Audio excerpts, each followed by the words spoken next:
Good morning, students. Welcome to my YouTube channel.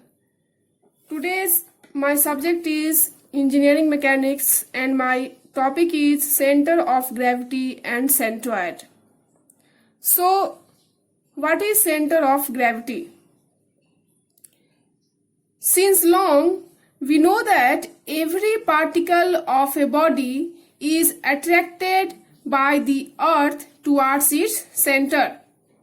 Let us consider a body is comprised of a number of particles.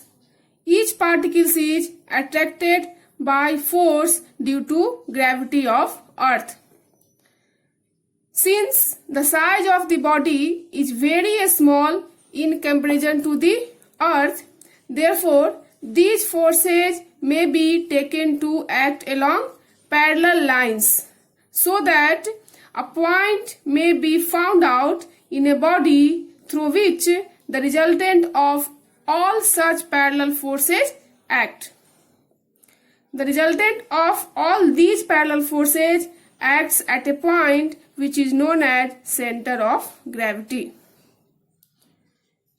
यानी हम लोग जानते हैं कि प्रत्येक पार्टिकल जो होता है बॉडी का वो पृथ्वी की तरफ अट्रैक्ट होता है उसके सेंटर की ओर। मीन्स बॉडी का प्रत्येक कण पृथ्वी से उसके केंद्र की ओर आकर्षित होती है। अगर मान लिया कि कोई बॉडी है जो नंबर ऑफ पार्टिकल से मिलकर बना हुआ है, सो प्रत्येक कण अपने केंद्र की ओर पृथ्वी के गुरुत्वाकर्षण के कारण बल द्वारा आकर्षित होता है। मीन्स डिफरेंट पार्टिकल्स जो इस बॉडी में है वो सारे पृथ्वी के गुरुत्वाकर्षण के कारण बल द्वारा आकर्षित होता है towards the centre of earth. चूंकि बॉडी का साइज अर्थ की तुलना में बहुत छोटा होता है, इसलिए इन बलों को समानांतर रेखाओं के साथ एक्ट करने के लिए लिया जा सकता है। जैसे मैंने यहाँ डायग्राम में दिखाया है, पहले मैंने दिखाया कि सारे जो पार्टिकल्स है वो अर्थ के सेंटर की ओर एक्ट कर रहे हैं, means line of action of force के थ्रू। और यहाँ पे मैंने दिखाया है कि चूंकि बॉडी का साइज अर्थ की तुलना में बहुत छोटा होता है, इसलिए इन बलों को समांतर रेखाओं के साथ मैंने यहाँ पे दिखाया है ताकि एक बिंदु उस बॉडी में फाउंड आउट कर सके, ताकि हमको इस बॉडी में कोई एक बिंदु मिल सके जिसके माध्यम से सभी समानांतर बलों का परिणाम मिल सके। मीन्स इन सभी पैरेलल फोर्सों का हम रिजल्टेंट किसी एक पॉइंट के अबाउट निकाल सके।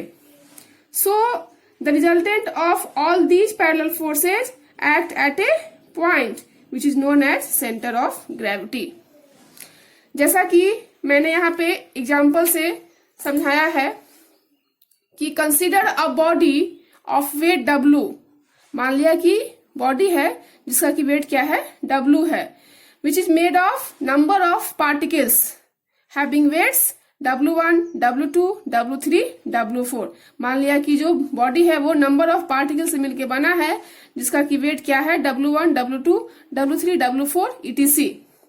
So the weights of a body or particle will always act vertically downward। We know that the weight of a body क्या होता है, ऑलवेज एक्ट वर्टिकली डाउनवर्ड, जैसा कि मैंने पहले आपको बताया। इसका रीजन क्या है?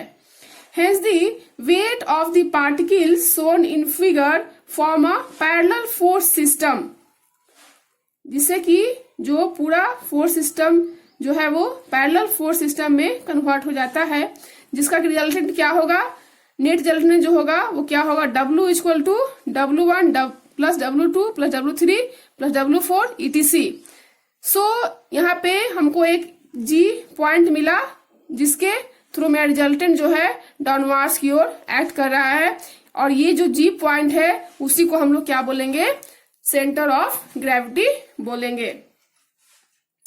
सो सेंटर ऑफ ग्रेविटी को अगर हम शॉर्टली डिफाइन करना चाहेंगे तो इस तरह से कर सकते हैं कि a point through which the whole weight of the body acts irrespective of its position is known as center of gravity. Now, इसमें कुछ पॉइंट्स हैं जो कि नोटेबल हैं, जैसे every body has one and only one CG, प्रत्येक body का एक और केवल एक सीजी होता है, and position of CG depends upon the shape of the body. CG का क्या पोजीशन होगा वो बॉडी के शेप पे डिपेंड करेगा। सो दिस मे और may not necessarily be with in the boundary of the body. कहने का मतलब है कि वो जो पॉइंट मेरा जो मिलेगा यानी जो सीजी का जो पोजीशन होगा वो जरूरी नहीं है कि बॉडी के बाउंड्री के अंदर हो, वो बाहर भी हो सकता है। सो इसको मैं जब न्यूमेरिकल सॉल्व करवाऊंगी उस समय इस पॉइंट को डिटेल एक्सप्लेन करूंगी। अभी हम लोग यहाँ पे सेंटर ऑफ ग्रेविटी के प्रॉपर्टीज के बारे में जान रहे हैं। Now, centre of gravity of a body is an imaginary point.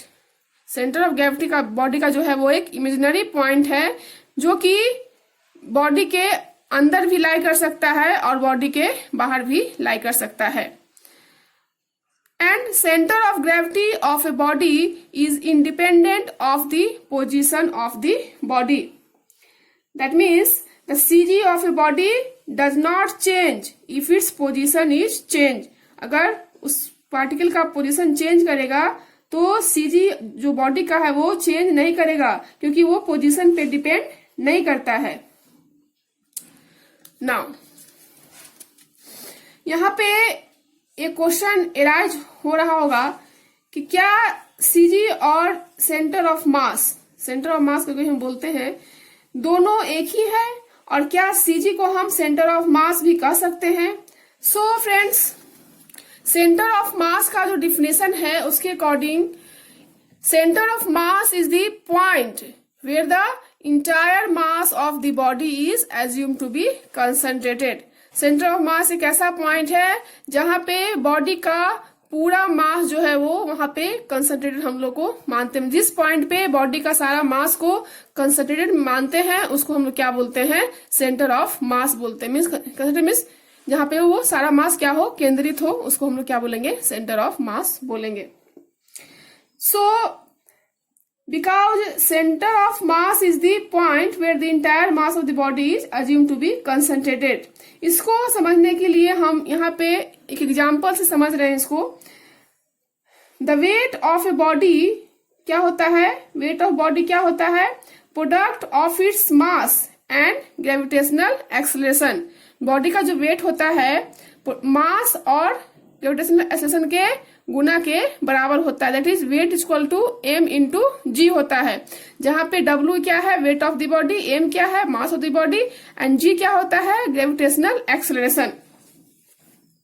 सो अगर हम यहाँ small variations in gravitational acceleration from one point two other point earth पे अगर उसको नेग्लेक्ट कर देते हैं, means if the small variation in gravitational acceleration from point to point on earth are neglected, अगर हम उसको नेग्लेक्ट कर देते हैं तो मेरा cm ऑफ द बॉडी जो होगा वो सेम एज किसके होगा? सेंटर ऑफ ग्रेविटी के होगा। सो हम कह सकते हैं कि cg को हम cm भी कह सकते हैं। That is cg and cm both are coincide. Now,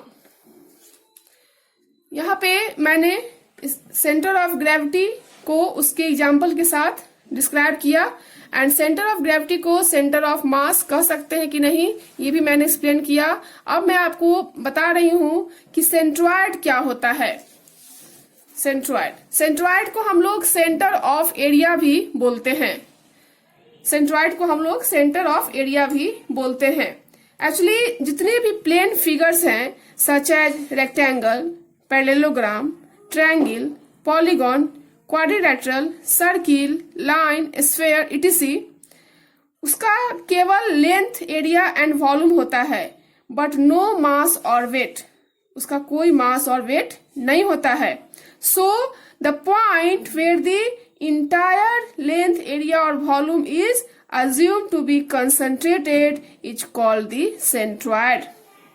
That means the centroid or center of area is the point through which whole area of the lamina, means जो हम लोग फिगर कंसिडर कर रहे हैं, is supposed to act. जैसे कि मैंने यहाँ एग्जाम्पल के थ्रू आपको बताया है कि मान लिया कि मैंने यहाँ पे एक रेक्टेंगल कंसिडर किया, उसका जिसका लेंथ है L और इसका विड्थ क्या है, B है. तो the centroid of a rectangle lies at point where the two diagonals intersect each other. पहला बात, इसका जो सेंट्रॉयड है कहाँ हो सकता है, जहां पे दोनों जो डायगोनल है एक दूसरे को इंटरसेक्ट करे, या कह सकते हैं कि it is also at the middle point of length और breadth of the rectangle. Means length का जो मिडिल पॉइंट होगा उसको और जो ब्रेथ का जो मिडिल पॉइंट होगा उसको, दोनों पॉइंट को जहां पे जो मिल रहा है वो इसका सेंट्रॉयड होगा. मतलब दो तरह से इस रेक्टेंगल का हम लोग सेंट्रॉयड निकाल सकते हैं. सो मान लिया कि मेरा x बार जो है वो distance of CG from point A along the horizontal line, and y बार मान लिया मैंने कि distance of the CG from point A along the vertical line. इस तरह से मेरा सेंट्रॉयड यहाँ पे G मेरा फाइंड हो गया. सो इस तरह के लेमिना या कह सकते हैं कि फिगर में जो भी हम लोग उसको फिगर को हम लोग डिस्क्राइब करते हैं, मीन्स अगर कह सकते हैं कि मैंने यहाँ पे लिया है द पॉइंट वेयर दी, जिसका कि इंटायर लेंथ, एरिया और वॉल्यूम जहां पे उसको कंसिडर मानते हैं वो उसका क्या कहलाएगा, सेंट्रॉयड कहलाएगा. मतलब ये प्लेन फिगर्स के लिए अप्लीकेबल होगा. सो सेंट्रॉयड को हम लोग सेंटर ऑफ एरिया बोलते हैं, क्योंकि मैंने यहाँ पे एरिया, वॉल्यूम और लेंथ सबको बताया, इसमें सारे चीजें शामिल होंगी. नाउ आगे बढ़ते हैं हम लोग. अब हम लोग के मन में एक सवाल आ रहा होगा कि सेंट्रॉयड और सेंटर ऑफ ग्रेविटी में क्या डिफरेंस हुआ, दोनों में डिफरेंस क्या हुआ. The main basic difference between centroid and centre of gravity is, first हुआ कि हम लोग सेंटर ऑफ ग्रेविटी किसको बोलते हैं कि it is the point through which weight of a body acts. Mean जहां पे पूरे जो बॉडी का वेट एक्ट होगा उसको सेंटर ऑफ ग्रेविटी बोलेंगे. एंड सेंट्रॉयड किसको बोलेंगे, जहां पे whole area of the lamina is suppose to be act. It is the point through which whole area of the lamina is suppose to be act, उसको क्या बोलेंगे, centroid बोलेंगे. So centre of gravity term का use उस body के लिए करते हैं जिसके पास मास होता है. Mean the term centre of gravity is used for bodies which have mass, and centroid is used for bodies which does not have mass, that is lamina figures के लिए हम लोग कंसिडर करते हैं. जैसे कि मैंने यहाँ एग्जाम्पल के लिए बताया, पेडलोग्राम हुआ, ट्रायंगल, सर्किल हुआ, semi circle, trapezium, sphere, quadrant, hemisphere, cylinder, right circular cone, etc. Now, so there are different methods of determining center of gravity. बहुत सारे मेथड्स हैं सेंटर ऑफ ग्रेविटी को डिटरमाइन करने के लिए, जैसे ज्योमेट्रिकल मेथड हो गए, ग्राफिकल मेथड हो गए, एंड मेथड्स ऑफ मोमेंट्स. सब में से एक मेथड्स है जो मेथड्स ऑफ मोमेंट है. इस पे बेस्ट सवाल जो है एग्जाम में पूछे जाते हैं. सो नेक्स्ट टॉपिक जो मेरा होगा वो determining centre of gravity, means methods of determining centre of gravity. Friends, I hope आपको आज का मेरा वीडियो पसंद आया हो, एंड वीडियो के पसंद आने पे लाइक एंड शेयर करें, एंड फॉर नेक्स्ट वीडियो की जानकारी के लिए चैनल को सब्सक्राइब करना ना भूलें. Thank you.